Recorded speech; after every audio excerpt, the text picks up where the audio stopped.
please welcome visiting Senior Fellow for City and State Diplomacy at the Truman Center, Erin Brommagen.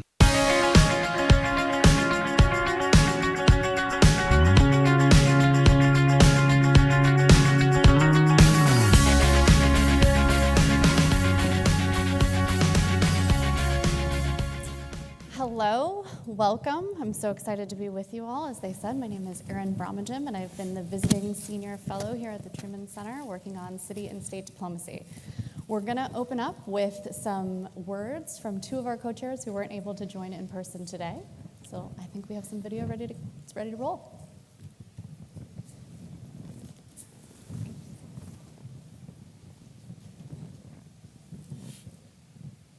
Hopefully. Hello, TruCon. I'm Congressman Ted Lieu, and I represent Western Los Angeles County. I want to thank the Truman Center for hosting this terrific event. Thank you for the important work you do to advance democracy, human rights, and prosperity, both at home and abroad. Today, I'd like to talk about city and state diplomacy. Across the country, our cities and states are laboratories of democracy and instruments of U.S. diplomacy. For decades, local and state officials have been engaging with their foreign counterparts around the globe to share best practices and strike agreements on a range of issues from climate change to COVID-19 and more. I myself served as elected official at the city and state levels, and I saw firsthand the power of subnational diplomacy. I believe it is in the best interest of the United States to promote these subnational engagements and leverage federal resources to enhance their impact.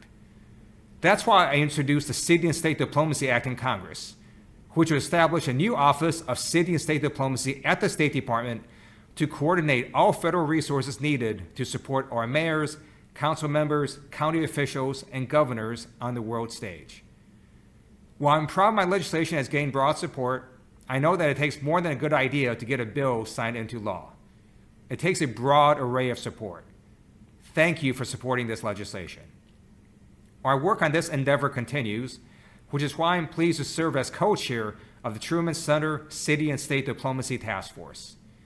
Together, we're working to ensure the U.S. fully utilizes the talent of city and state leaders in advancing our foreign policy goals, including by establishing and appropriately funding a much-needed Office of City and State Diplomacy within our federal government. I'm thrilled to be part of this task force to explore how we can strengthen connections with our talented local leaders and build a foreign policy for all Americans. Thank you again to the Truman Center for hosting this conference and for inviting me to speak. Have a great day. Hello to all my friends at the Truman National Security Project. Chris Murphy, U.S. Senator from Connecticut. Thanks for convening TruCon again this year. Super important, and thank you for all of the work you've allowed me to do with you, most recently on the incredibly important issue of empowering our state and local leaders to engage in diplomacy abroad.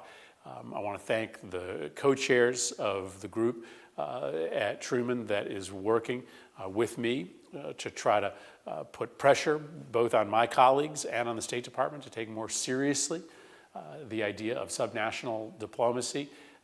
The city of Shanghai has 100 civil servants working on the issue of subnational diplomacy.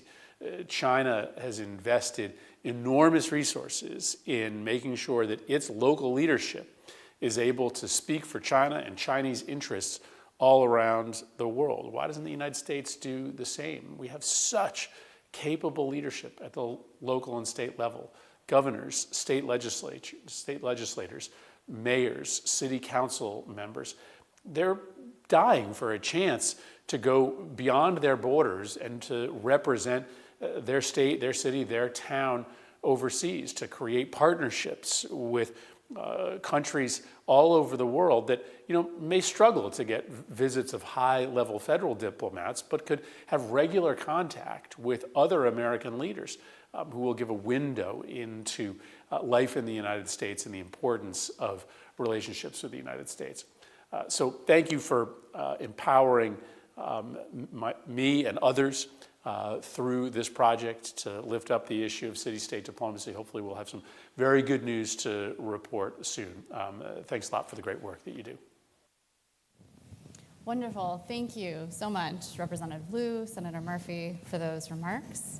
I'm going to turn now to the panel that is with us today, which includes 3 additional co-chairs of our task force. I'm pleased first to introduce Mayor Andre Dickens. Mayor Dickens, prior to his inauguration just earlier this year, served for 2 terms on Atlanta's City Council. He's an engineer, a deacon, a Georgia Tech and Georgia State alum, and he's worked across the nonprofit, tech, academic, and public sector. So welcome, Mayor Dickens. Thank you.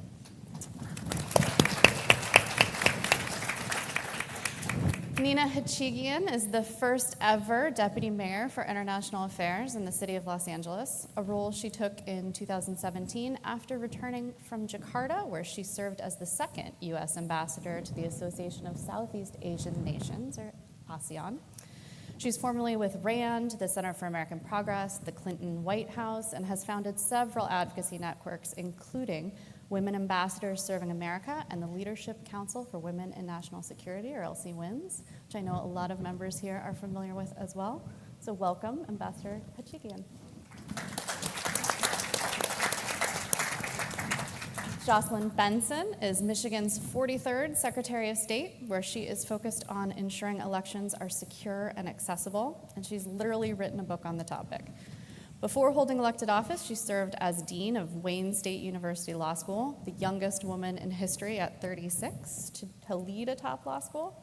She's also passionate about the power of sports, leading work on sports diplomacy, gender equity, and race relations. Thank you for being here and for co-chairing. Thank you. And David Karanyi is Senior Advisor for City Diplomacy to the Mayor of Budapest, Hungary, Gergely Koroson. Try to say it as best I can. He has served in the national government at Hungary as Undersecretary of State, Chief of Foreign Policy, and as National Security Advisor to the Prime Minister. He's also subsequently served as Director of the Atlantic Council's Energy Diplomacy Initiative and as a non-resident fellow at Johns Hopkins SAIS Center for Transatlantic Relations.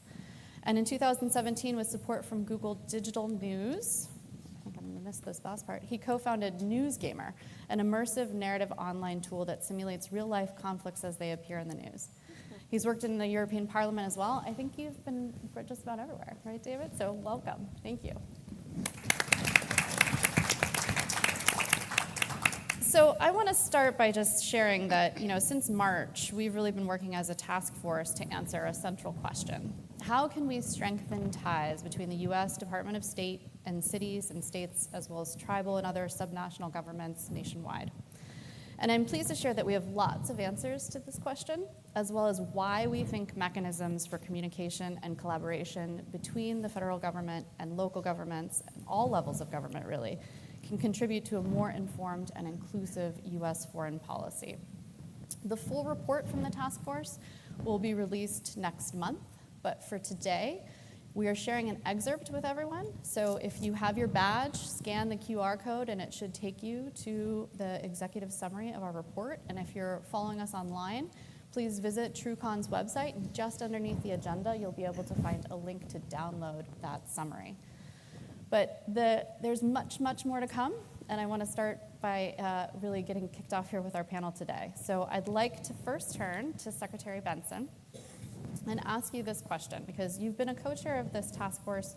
You've been a vocal advocate for sports diplomacy and the important role that local governments play in protecting voting rights and democracy.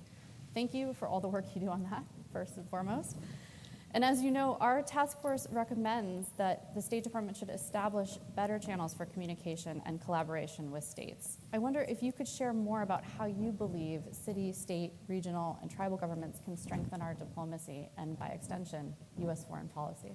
Well, thank you for that and for hosting this important conversation. I think it's all about connectivity and our shared experiences and the shared lessons we can learn from each other, including solutions that may work in some places and can be brought to others. I know in my work as the Chief Election Officer for the state of Michigan, we are in the midst of really trying to protect our democracy in our state and at the city level, local level, from outside interference, both domestic and international, and also communicate that it's accessible and build a system that's accessible to all in this era of disinformation. And so connecting with other democracies, not just the local local level, and not just within our country, which we've certainly done state to state and learned a lot from, but connecting with other countries, emerging democracies, established democracies, those who are under or enduring similar challenges and misinformation, and sharing that information, sharing intelligence, sharing what we've learned. It puts us each in a better, stronger position to counter what is in many ways a nationally coordinated or perhaps even international challenge to our democracies both here and abroad right now. Thank you so much. Mayor Dickens, you have been a council member prior to starting this new role as mayor earlier this year. Yeah. I wonder if you could share a little bit more about how Atlanta's international engagement has shaped your thinking and kind of why you've made city diplomacy a priority. Yeah, thank you for that, Aaron, and thank you all for allowing me to be a part of this great conversation. Being a co-chair here with the Truman Center has been an honor already, and working with these great individuals. I've been mayor for 150 days, 140 to 50 days, so this is pretty exciting. Atlanta's special, of course, to me, being born and raised there, and to know that we have already established ourselves as, quite concerned and quite involved in diplomacy efforts. We have a saying in Atlanta that Atlanta influences everything. I hope you guys think that too. But it truly is shown and is on display when you think about our international efforts. I've witnessed it as a city council member and now as mayor. I mean, in Atlanta, we are the home of the world's busiest and most efficient airport. We have the third largest concentration of Fortune 500 companies in our city. We have broad educational institutions, of course, the largest concentration of HBCUs, and we are the second fastest growing foreign-born population in the United States. So Atlanta has a lot going on, and with that, our business and diplomatic communities are really thriving and engaged to the tune of we have 70 countries with diplomatic presence in Atlanta.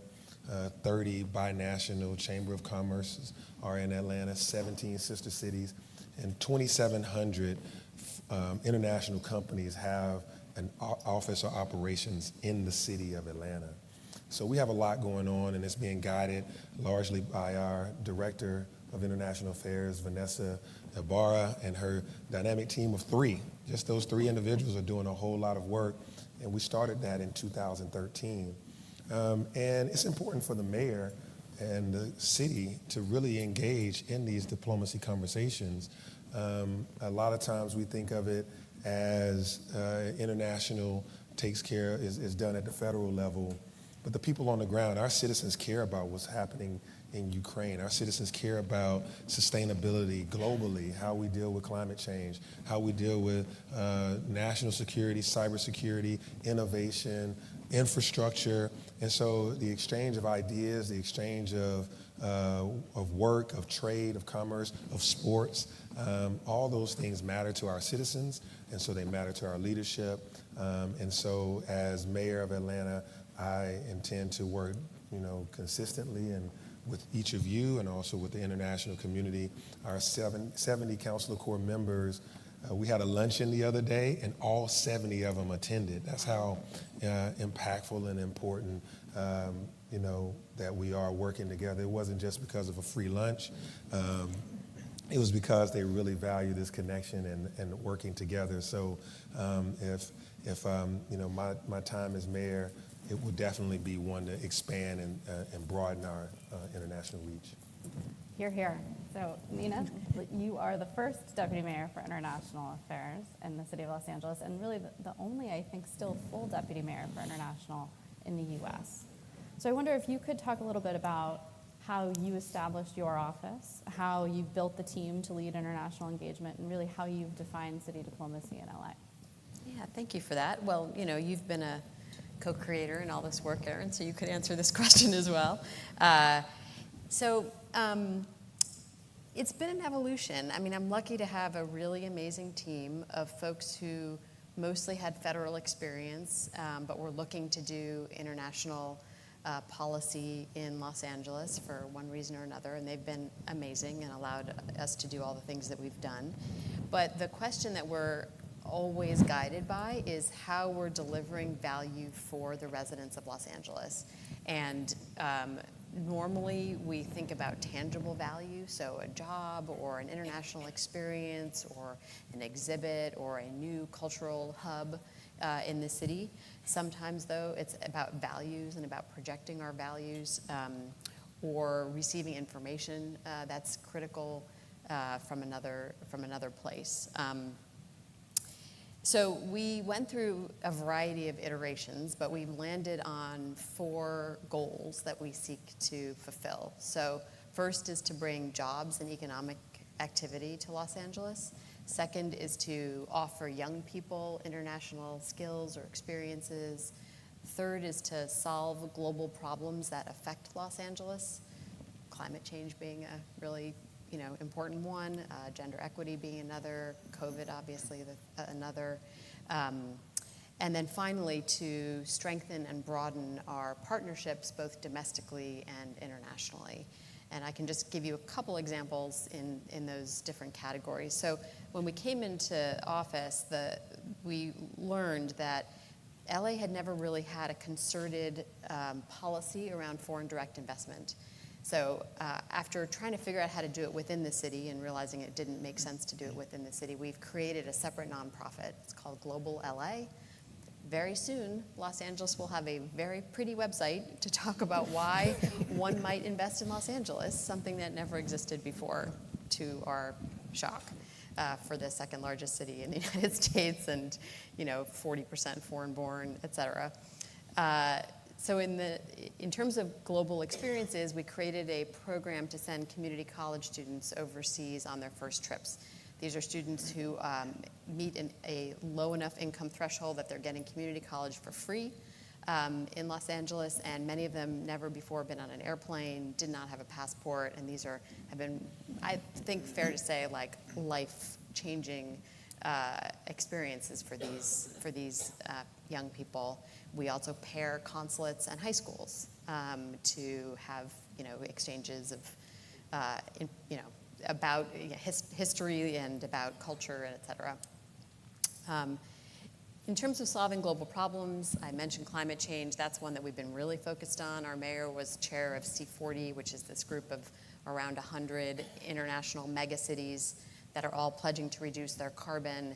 He was able to bring to COP26 a group of 1,049 cities who all said that they would reduce their emissions half by 2030 and net zero by 2050, and that was the largest non-national pledge that there was at COP26. And when you think about it, cities are the ones who control a lot of the elements that go into trying to reduce your carbon and other greenhouse gas emissions.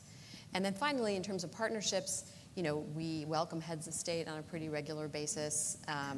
We have a large consular corps as well, around 100 in our case, and various local organizations that care a lot about what's happening overseas. We have these giant diasporas, and they want to know what's going on in their home country and want to be able to even affect policy at the federal level when it comes to their home country. So it's just a few examples.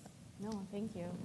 I think we've touched a lot on kind of the economic motivations for cities to be on the stage, but Secretary Benson raised the kind of democracy and solidarity angle. And David, I wanted to talk to you specifically about that because as the senior advisor in Budapest, you've really been deeply involved in building connections between progressive cities, particularly those facing increasingly authoritarian or autocratic national governments.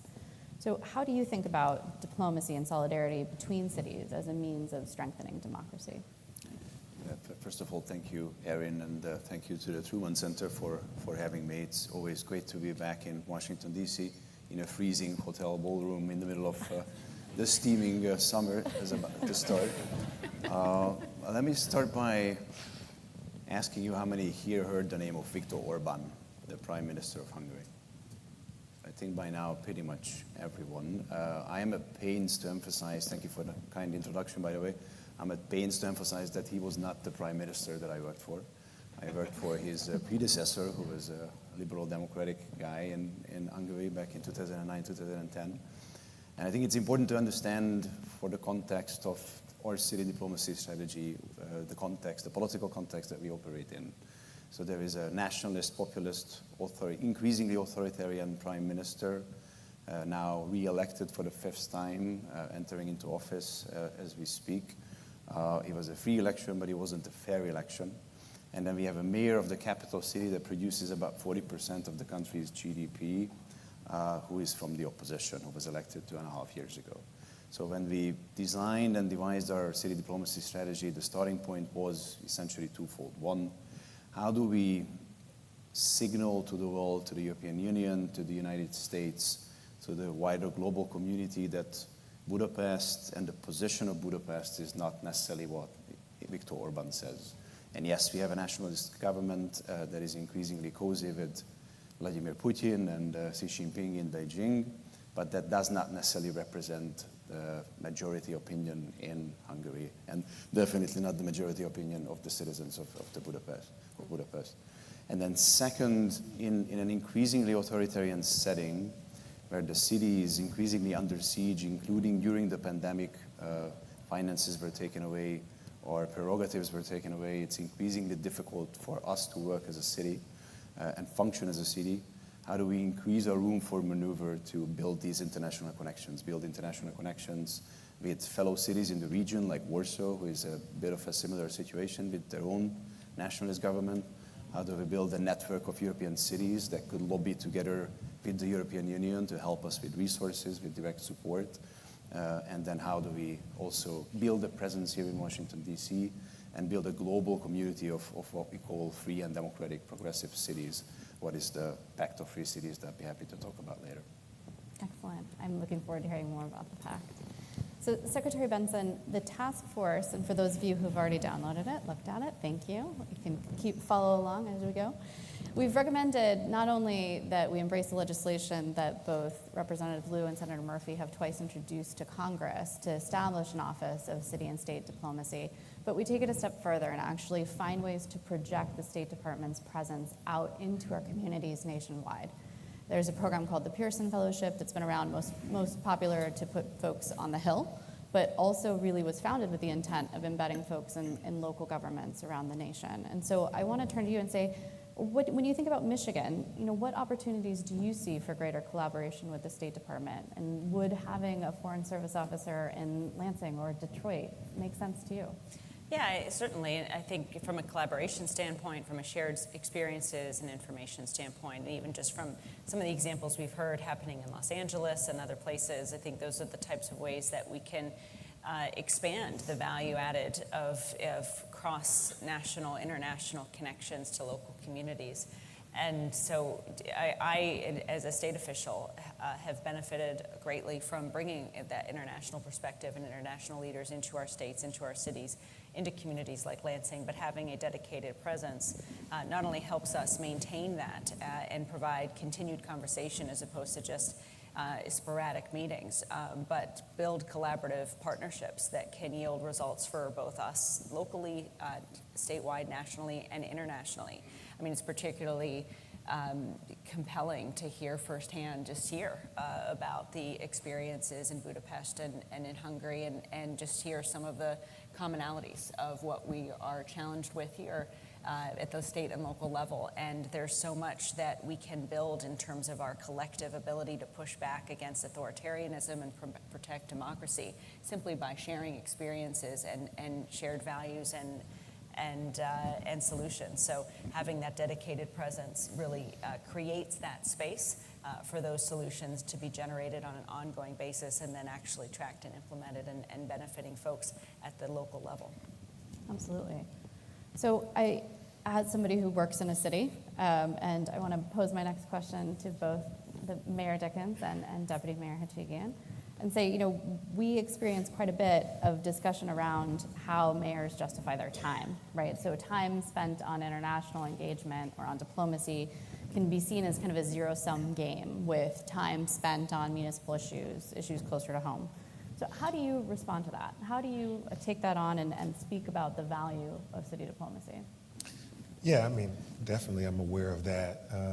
That conversation about how does a mayor use your time when so many local issues are on the table, so many things right before you. You know, they want mayors to just focus on potholes and stop signs and, improving road conditions and those things, and parks and rec. But truly, 55% of the world lives in cities.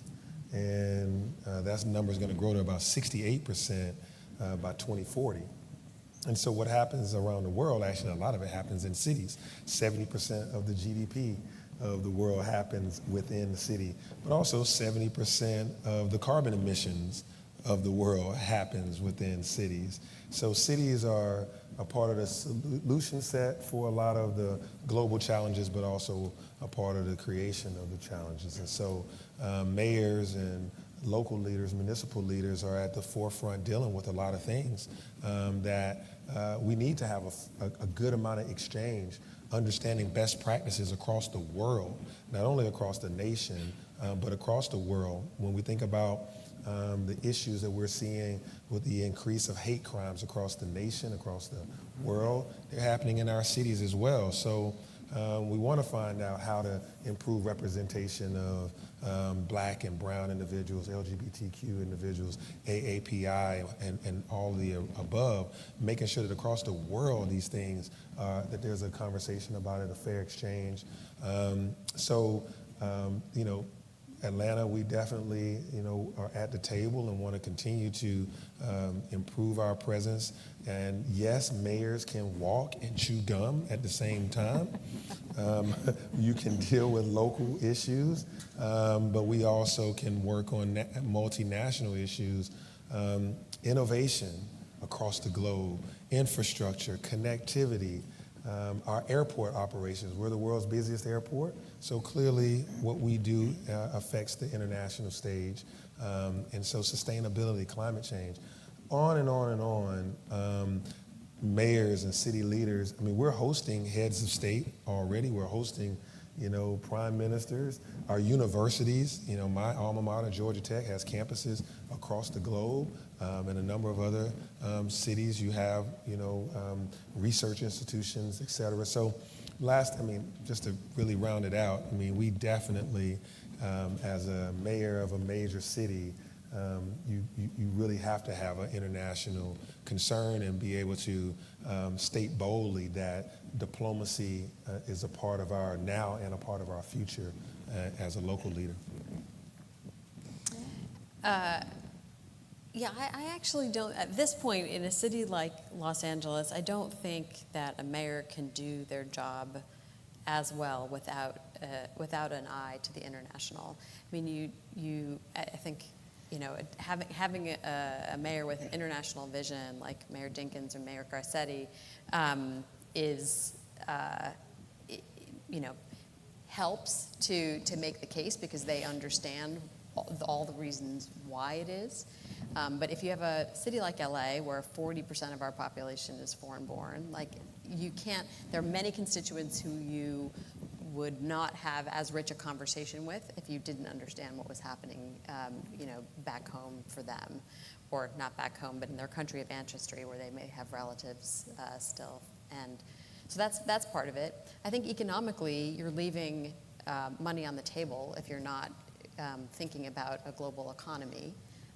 Most of the global economy happens outside of Los Angeles. So if you're trying to create jobs, either through helping exporters or bringing investment or some combination of the two, then you're not doing your constituents a service. And I do think that issues like climate change and COVID remind us all and remind the folks who live in Los Angeles that we may, globalization might be shrinking, but it's not shrinking that much. It's still a huge factor. And these transnational challenges are the ones that happen right in cities, and cities have to deal with them. And that goes for migration as well. So cities ought to have a voice in those issues, I would say, but also I think mayors, ignore them to their own detriment. Well, thank you. So David, I'm going to turn to you now to get from this segue of conversation about what cities are doing, where there's value, into a conversation about what's happening more globally. Because the sense of the task force, and we heard from Senator Murphy, you know, Shanghai has 100 people working on subnational diplomacy, starts to feel like we're falling behind in the US, and we may be a little bit nascent in terms of growing some of our domestic capacity at the local level.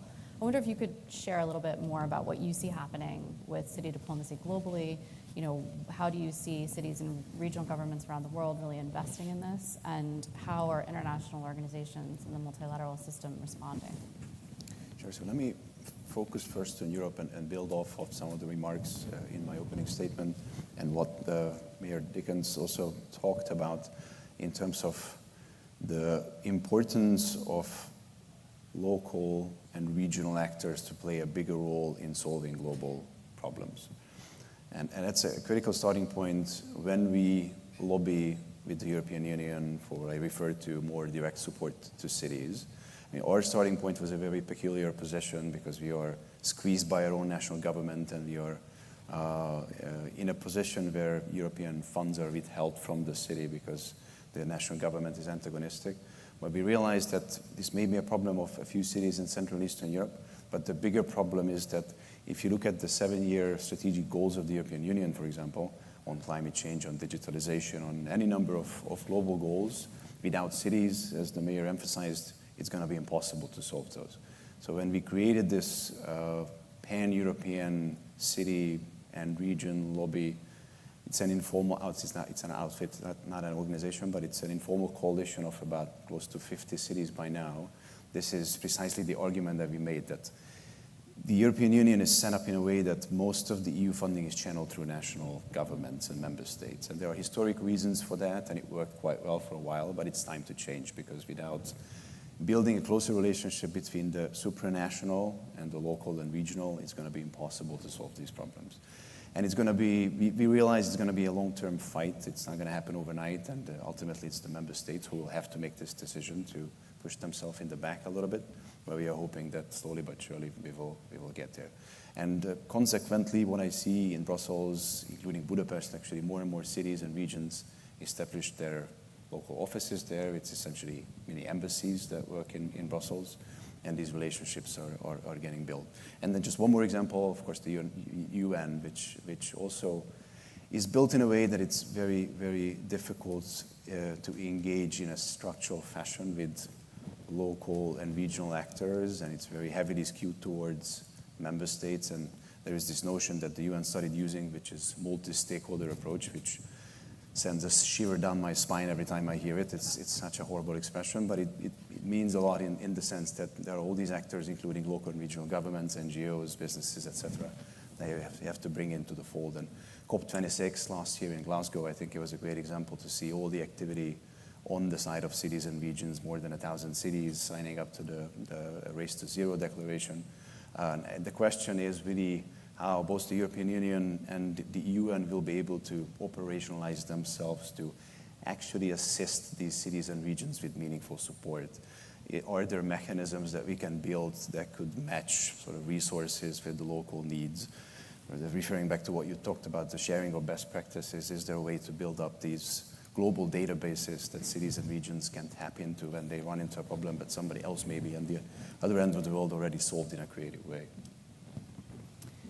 Thank you. I often, coming from the perspective of Los Angeles and the city working on diplomacy, you know, I've often thought kind of when we think about a relationship with the State Department that it's like that quote that's maybe misattributed to Henry Kissinger about like, who do I call when I want to call the president of Europe? Well, when you're in a city, it's kind of like, who do I call when I want to talk to my own government? And so I would pose a question to all of our panelists now, really, and ask this, you know, along with the recommendations that y'all know are coming in the report, where do you see opportunities for the State Department to, you know, collaborate, coordinate with cities and states throughout the U.S.? What would you recommend, and what steps do you see are necessary to make that happen? Open floor. I can say, I mean, one thing that all cities always need is capacity. You know, we're lucky in LA to have a relatively large team when it comes to city diplomacy, which is a team of 8. And you heard earlier with Senator Murphy, Shanghai has 100 people doing foreign policy. Tokyo has, I don't even know how many. It takes a very large number, though, because things take a while to move through all the layers there. There are many cities around the world that have seconded foreign service officers that work for them. Paris, I know, has one of those, and there's many others. An FSO would be fantastic, a foreign service officer, to add capacity. I think all cities, or most of them, I think, would really love that. We were talking earlier about the politics of it. I do think that there are mayors and governors who are concerned about the backlash if they are doing things internationally. And so maybe it's possible, I'm not sure, but it's possible that the State Department could provide some political top cover, for that kind of activity. We started a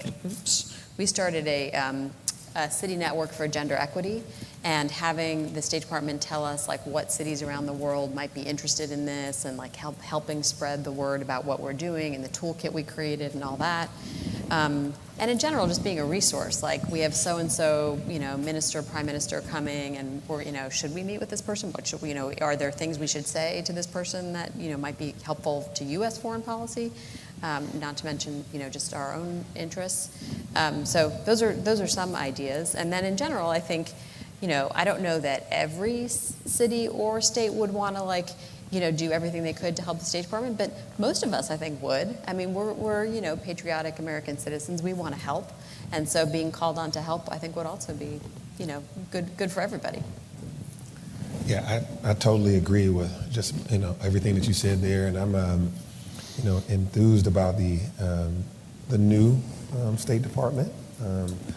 Given that Atlanta, we started our international affairs department in 2013, and so since then, each year we host 100 different delegations.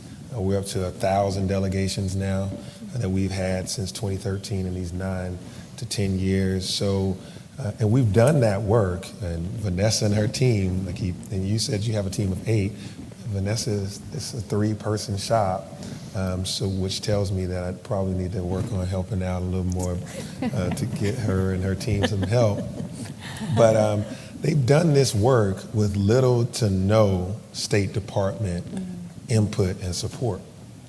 All of that, 100 delegations a year, thousands of delegations since 2013.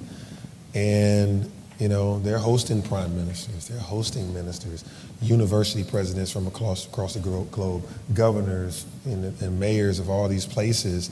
They're doing that work with little support from the State Department. And so, yes, we want to make sure that all of our international affairs departments, offices and cities have great relationships with the State Department. But we also want to make sure that the State Department listens to these international affairs offices. These local leaders need to be heard and respected. This bottoms-up approach can be extremely helpful. We talk to people. Mayors and directors talk to people everywhere, every day. Restaurants, conferences, local input matters. And so FSO is definitely fantastic, and political cover is definitely necessary so that, local folks want to see you do local stuff a lot of times, even though they're having local and international conversations. So all of us doing it together, and the State Department making sure that they have a great relationship when they visit. They should come visit cities and find out what's going on, and then we share in that information, having a dialogue, having a discussion, and a free exchange of ideas would be extremely helpful. Read our report. Report that we're all working on in this working group. Read our report, and then what we'll do then is continue to add. We're major cities, and then there's other cities that look at us as best practices as well. As we're learning and as we're doing, they're observing us, and so there's satellites to Atlanta. There's satellite cities to LA, if you will, and those cities gain energy and gain access and capacity through our efforts. And so I just say that, the State Department, while global diplomacy wasn't on the menu a few years ago. I'm glad, as the Biden administration has said, we're back. America's on the international stage. America's having diplomacy conversations. That feels good, and that's great, and we should. And so now carrying that out down to the local level and the state level so that all those things that we've talked about, will be greatly impacted. Subnational diplomacy as well for these issues that we have. So I think that the State Department could take a listen to what we're doing here at TruCon Center, at TruCon and also Truman Center. Just do it 1-2 finger. Sure. Just in case there are any cities out there listening to this. So of my staff of 7, 2 of them are being paid for by a foundation, just so you know. Like, that's another way you can try to increase capacity is by bringing in, other funds. And all the programs as well that we've done, it's all been, outside city money being raised by, through companies or through foundations or through individuals or whatever. So it's actually not that much city budget that's being used for any of this. But there are, a lot of organizations and companies out there willing to fork over a little to have their city, be more internationally engaged. David? Actually, just on that, likewise, in the case of Budapest, I would say the bulk of our budget comes from outside the city coffers. Don't tell this to my mayor, but we are a team of 7. It's a city of 2 million, so it's about 1/5 of LA, but you should not know that, but it's a sizable team. A couple of things in terms of the recommendations. One thing that we did right from the outset, which is already reaping its benefit, we established a thing called the City Diplomacy Academy, which is at this point more a summer school than anything else. We have weekend sessions. It's not a fully fledged diploma that it gives. It's a 1-year, 2-semester course where people are flocking and they are very interested in taking up this course. And many of them served as our next interns or joining the team later on. So some sort of a city diplomacy or subnational diplomacy academy or course that could be put into the recommendations. One idea. The other idea I've been thinking about in the context of the Office of City and State Diplomacy here in the State Department, something similar could and should be established with the External Action Service in Brussels with the European Union. And then if those 2 offices exist, then I would venture to say that down the line, establish this as one of the work streams in the EU-US Cooperation Council as well, in addition to energy and digitalization and cyber and so many other work streams that are there already. So if there are 2 offices exist, they could collaborate on something like that. From the standpoint from election administration, I think 2 things. The state, in reflection of the fact that in December of 2021, the White House held a summit on democracy, but didn't invite any state or local election officials to participate. It was entirely focused on democracy abroad. And that was quite frustrating because I think we have a lot to contribute to those conversations and certainly a lot to learn from. So at the very least, for the federal government and particularly for the executive branch, for the State Department to take the lead on connecting the dots between state and local election administrators in the United States who work every day to make democracy real for our citizens and connecting us to their work abroad to promote and protect democracy, and to those officials stationed overseas and to those working overseas, both Americans and foreign officials who are doing that work. That connectivity is not there at this moment, and it could be, should be, and would be extraordinarily fruitful at a time like this. And similarly, then, I and other secretaries of state have occasionally pre-pandemic and now reawakening again gone to other countries like Israel and through exchanges and nonprofit organizations and foundations that support us watching and going to observe how elections are being run in other countries. And again, that information exchange or just that experiential exposure is really beneficial for those of us who are, again, in many ways dealing with challenges that, particularly for long-serving election administrators, they've never had to deal with. And so in that regard, for the State Department to not just bring us together and build those connections, but actually create experiential opportunities for election administrators in the U.S. To connect with our counterparts and colleagues abroad can only yield good things for our collective work to protect and defend democracy here at home and overseas. Absolutely. So anybody out there working on the Summit for Democracy Part 2 later this year, you heard Secretary Benson's call, invite our local election administrators.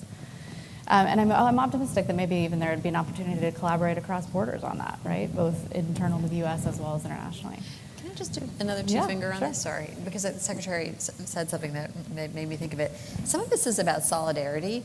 So there's not much that we can offer the city of Kyiv, but we can offer our solidarity. We can light our monuments in the colors of the Ukrainian flag. We can, the cities in Europe can actually offer things, actual, material and et cetera.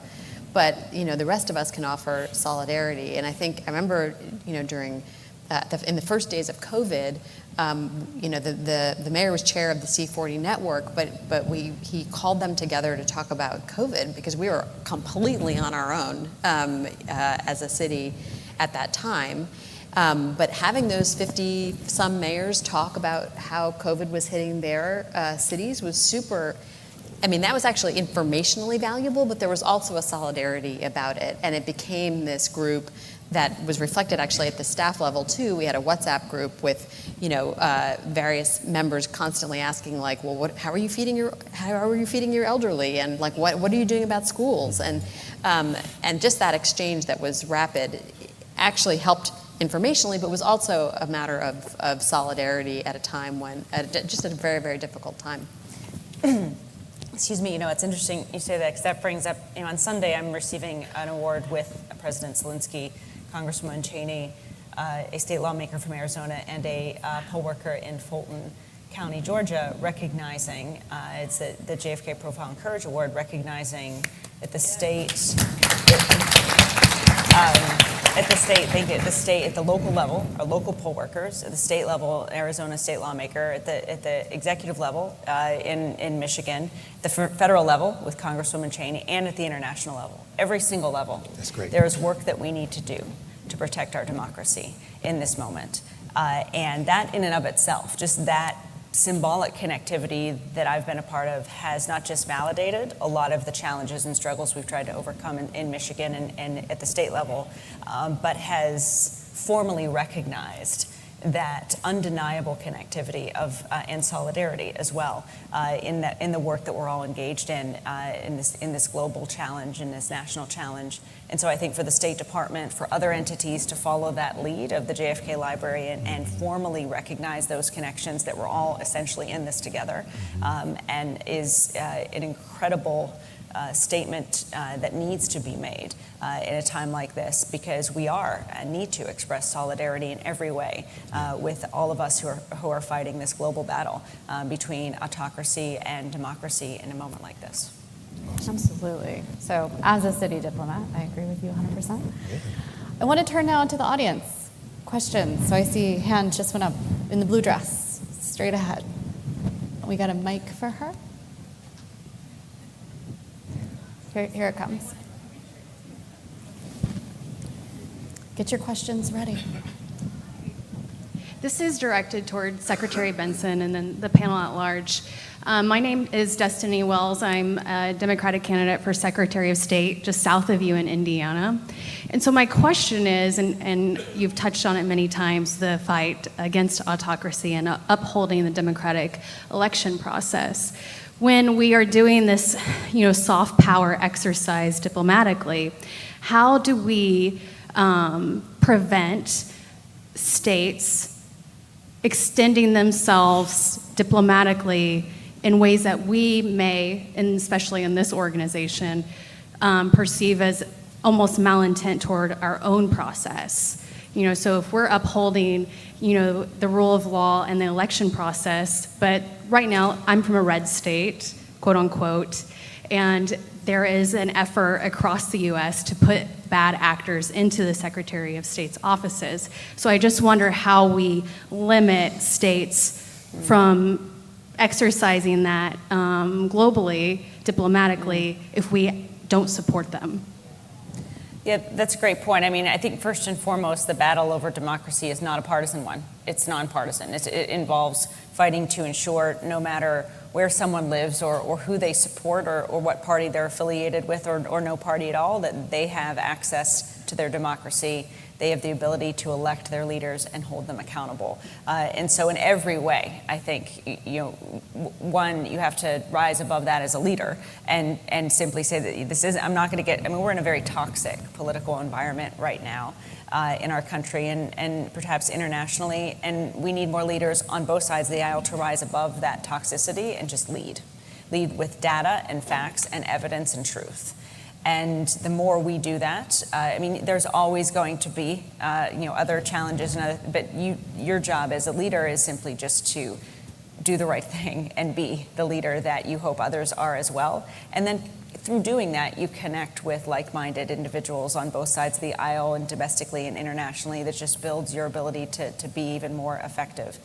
So I think the focus needs to be on simply kind of what we've been talking about, building those connections, finding that camaraderie and that solidarity, and from there it builds out. And yes, it's a deep concern of mine that we're also seeing election officials at the state and local level not just threatened, but then if they leave or are removed or in an election, then replaced or potentially replaced by those who may not have those same pro-democracy values or pro-truth values, and in that, that's essentially a choice that voters will continually have across the country, not just now, but in the future. And so it's up to us, just wherever we are, wherever we stand, to fight for truth, to fight for democracy, and then to connect internationally with folks who are, again, in those same battles, and learn with them and from them so that we can lock arms and push back together. Yeah, I would just say, I don't think we can stop them, to answer your question, and so we just have to be, stronger and better and show the kind of solidarity the Secretary is calling for. David, any thoughts? Questions? Anyone else? Just here. Hi. Actually, so to follow on to that, and it's been something that I've been thinking about listening to you, especially the elected officials, folks have run for office. It's about winning, right? You need to win. Our ideology, our belief in democracy, our support for the international system. We need to win office at the city level, and also, if you want to win the state, at the non-city level. Are there ways for city-state partnerships or NGOs, or how do we affect victory on the ground that can enable you at the state level to do your jobs? Does that make sense? How do we win? Is that what you're saying? I think. What can we do? Well, I mean, I'll say first and foremost, just briefly, there were many times, particularly in the aftermath of the 2020 election, where things felt demoralizing and that there was no way to fight back against really this unprecedented effort to overturn a valid election that was happening across our country. And in that moment, and what I told my team at the time and what has stayed with me is the fact that, one, we're in a fight. Our choice is to fight. To quote my favorite Star Wars film, Rogue One, there's a quote in that film there, Gene Erso, the head says, it's not about what chance we have, it's about what choice do we have. And so that sticks with me. But secondly, knowing that in that moment, in that choice, the truth is on our side, the law is on our side, the Constitution of the United States is on the side of democracy and protecting the foundations of our government. History is on our side. When democracy has been challenged throughout our history, it has prevailed every time because the vast majority of people in our country are on the side of democracy and wanting it to survive and thrive. If we harness all of those things, then we're successful. And our work as leaders is to put partisanship aside and do just that. If we can do that, then we do win. And that's really the challenge over these next several months and years, harnessing all of those things, which I'd much rather have on my side than misinformation and partisanship, and instead just move forward, knowing that the vast majority of people and history and all those other things are with us. And with those things on your side, if we can, I believe, be successful. But that is what every single person in this room and every leader in our country and internationally will impact by making decisions like that to move forward over the next several months and years. And we're in the middle of this battle, and it's still evolving. Mayor? Yeah, I couldn't agree more. And from the city perspective, the mayor is not over elections, right? We don't certify elections. We don't actually, host the elections. The counties do. But you best believe that every mayor has a tremendous amount of influence in the people going out to vote and what the mayor's positioning is in terms of solidarity with the results of the vote and the results of hardworking people in those counties, those poll workers, making sure that they're supported. One of the biggest export of America is our democracy. And so when that becomes threatened, it's threatened at the federal level, state level, local level. So then people, question the authenticity of your own election as a mayor. So winning is important. That's what we do as politicians. You go into it to win. But at the same time, I'm from the state and the city of John Lewis, where we get into good trouble, necessary trouble. You wanted everything. If you see something that's not fair, something that's just not right, something that's not just, you get in the way. And so each time that has ever occurred in Atlanta, we represent well in that regard, as we were being highly threatened during the last, presidential. I mean, there were, people coming for us and coming specifically for our Secretary of State and coming for our county elections board. And so the mayor has something to say about that, which is I respect the integrity of these people, respect the process. I'm, a candidate in many elections, and I know what a good poll looks like. I know what a good poll location looks like. I know what good machines look like, the way they did this. And then we also said, open it up, make it light of day. Yeah, all y'all saw people on CNN, and you saw those poll workers turning over those sheets. That was a conversation that was, open it up, let them see, let the world see how, your vote in that stack of papers that poll worker's turning is your vote. Somewhere is your name on a ballot, is your decision-making power as a citizen of America. And so, that's another reason why we all should, why we have to have a great relationship across the world, international stage, to local leaders, our departments, local departments communicating internationally to international departments.